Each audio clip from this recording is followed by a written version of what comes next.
हैं और हम जनता की मैंडेट को स्वीकार करते हैं। इलेक्शन चेंज के लिए हुआ है। मैं आम आदमी पार्टी को बधाई देता हूँ। पार्टी के अध्यक्ष होने के नाते उस राज्य में उनकी जिम्मेदारी बनती थी कि पार्टी को फिर से जिताएं, पर जिस तरीके का ये बयान आया है बहुत ही दुर्भाग्यपूर्ण है, खास करके पंजाब को लेकर, क्योंकि पंजाब में हमेशा से कांग्रेस और शिरोमणि अकाली दल ने पॉलिटिक्स की है। अब एक नया फेज़ उभर कर आया है आम आदमी पार्टी, तो हम समझ सकते हैं कि कितना लोगों में आक्रोश होगा और कितना लोगों में आक्रोश एक पार्टी के प्रति होगा कि आपको हराया है, इस तरीके से हराया कि आपकी खुद की सीट नहीं बच पाई। आम इलेक्शन जीत लिया है। आज भगवंत मान ने जो है केजरीवाल से मुलाकात की है। आम आदमी पार्टी को बड़ी विक्ट्री 92 सीट्स मिली है। मैं उनको कंग्रेचुलेट करना चाहती हूँ और उनके डिटर्मिनेशन को भी मैं कहूँगी कि जो जिस डिटर्मिनेशन से वो लड़ाई लड़ रहे हैं, दिल्ली में पहले चुनाव जीते, फिर पंजाब में वहाँ पे लोगों के साथ काम कर कर लोगों का विश्वास जीता है। अब बस उम्मीद ये है कि जो वादे पंजाब की जनता को किए हैं, जो युवाओं से जो वोट मिले हैं इस उम्मीद में कि ड्रग्स का हो, इकोनॉमी को लेकर हो, जॉब अपॉर्चुनिटीज़ हो, वो पंजाब के लिए कर पाएगी, ये मेरी उनसे उम्मीद है। निशाना साधा है एमसीडी पोल में जो कैंसिल हुआ है उसको लेकर उन्होंने कहा है कि मैं प्रधानमंत्री जी से हाथ जोड़ के अपील करता हूं कि वो एमसीडी इलेक्शन को कैंसिल ना करें, क्योंकि ये अपने आप में कॉन्स्टिट्यूशन पर हमला होगा। आप देख रहे हैं किस तरीके से गैर संवैधानिक तौर तरीके अपनाकर इलेक्शंस को पोस्टपोन कर देते हैं, इलेक्शंस को एडवांस कर देते हैं, इलेक्शंस लॉन्ग ड्रॉन कर देते हैं। ये दुर्भाग्यपूर्ण है, खास करके दिल्ली को लेकर तो हमेशा से ही सेंटर और स्टेट में आपस में मतभेद रहा है। एमसीडी इलेक्शंस में इंटरफेयर कर और डेट्स चेंज करना या डेट्स अनाउंस नहीं करना, ये एक गलत ट्रेंड है। इसमें बचने की ज़रूरत है। मैं बधाई देना चाहता हूँ कि उन्होंने उत्तर प्रदेश में एक बार फिर से इतिहास रचा है और समाजवादी पार्टी को पूरी तरह से हराकर वो एक बार फिर से सत्ता में काबिज हुए हैं। ये बात सच है कि योगी आदित्यनाथ जी जीते हैं, वो भी बधाई के पात्र बनते हैं, पर इस बात में भी सच्चाई है कि समाजवादी पार्टी और स्ट्रांग होकर निकला है, उन एक मजबूत विपक्ष उभर कर निकला है, उनका वोट शेयर भी बढ़ा है।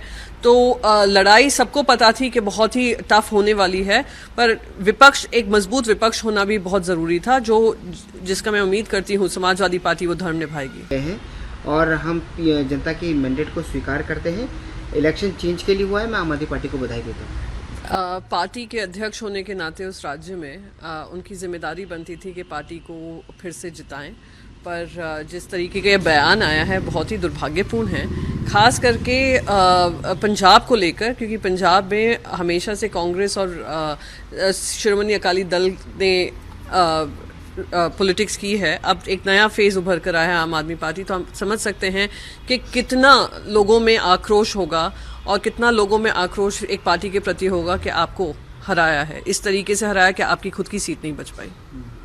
आम इलेक्शन जीत लिया है। आज भगवंत मान ने जो है केजरीवाल से मुलाकात की है। आम आदमी पार्टी को बड़ी विक्ट्री 92 सीट्स मिली है।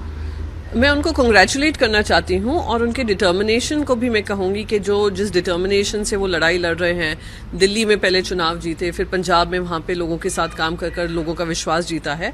अब बस उम्मीद ये है कि जो वादे पंजाब की जनता को किए हैं, जो युवाओं से जो वोट मिले हैं इस उम्मीद में कि ड्रग्स का हो, इकोनॉमी को लेकर हो, जॉब अपॉर्चुनिटीज़ हो, वो पंजाब के लिए कर पाएगी, ये मेरी उनसे उम्मीद है।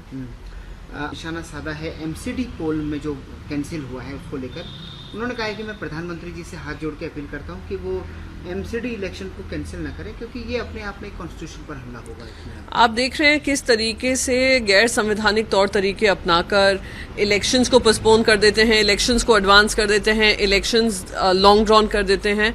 ये दुर्भाग्यपूर्ण है, खास करके दिल्ली को लेकर तो हमेशा से ही सेंटर और स्टेट में आपस में मतभेद रहा है। एमसीडी इलेक्शंस में इंटरफेयर कर और डेट्स चेंज करना या डेट्स अनाउंस नहीं करना, ये एक गलत ट्रेंड है। इसमें बचने की ज़रूरत है। मैं बधाई देना चाहता हूँ कि उन्होंने उत्तर प्रदेश में एक बार फिर से इतिहास रचा है और समाजवादी पार्टी को पूरी तरह से हराकर वो एक बार फिर से सत्ता में काबिज हुए हैं। ये बात सच है कि योगी आदित्यनाथ जी जीते हैं, वो भी बधाई के पात्र बनते हैं, पर इस बात में भी सच्चाई है कि समाजवादी पार्टी और स्ट्रांग होकर निकला है, उन एक मजबूत विपक्ष उभर कर निकला है, उनका वोट शेयर भी बढ़ा है। तो लड़ाई सबको पता थी कि बहुत ही टफ होने वाली है, पर विपक्ष, एक मजबूत विपक्ष होना भी बहुत ज़रूरी था, जिसका मैं उम्मीद करती हूँ समाजवादी पार्टी वो धर्म निभाएगी। रिजाइन कर दिया है, लेकिन उनको गवर्नर ने कहा है कि आप तब तक बने रहिए जब तक नई सरकार सत्ता में नहीं आ। हाँ, यही तो नॉर्म है, सब जगह यही है, जहाँ जहाँ नई सरकारें आ रही हैं। पंजाब के गवर्नर ने भी यही कहा है चन्नी जी से कि आप बने रहिए जब तक नई सरकार नहीं बनती है। तो ये एक ट्रेडिशन रहा है, ये कस्टम रहा है, ये और ऑल्सो कॉन्स्टिट्यूशनल रिक्वायरमेंट रहा है, सो उसी का पालन हो रहा है।